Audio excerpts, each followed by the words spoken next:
brought to you by V-Guard. સુરેન્દ્રનગરમાં શિવધારા સોસાયટીના રહીશોનું નગરપાલિકામાં હલ્લાબોલ. નગરપાલિકામાં રામધૂન બોલાવી કર્યું વિરોધ પ્રદર્શન. સામાન્ય વરસાદમાં સોસાયટીમાં ભરાઈ ગયા પાણી. શિવધારા સોસાયટીમાં રહેતા 300 પરિવારોને પારાવાર હાલાકી.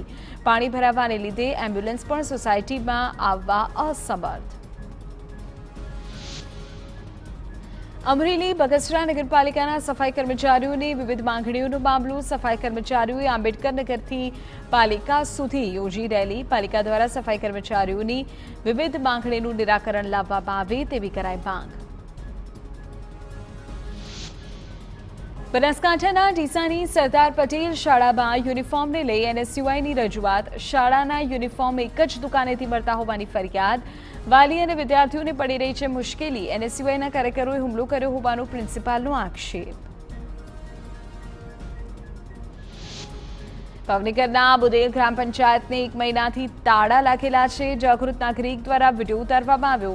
ગ્રામ પંચાયતમાં તાળા હોવાથી લોકોને જન્મ પ્રમાણપત્ર કઢાવવા માટે ધક્કા ખાવા પડે છે. પૂર્વ સરપંચે 2 વર્ષ અગાઉ પણ કરી હતી રજૂઆત. Brought to you by V-Guard.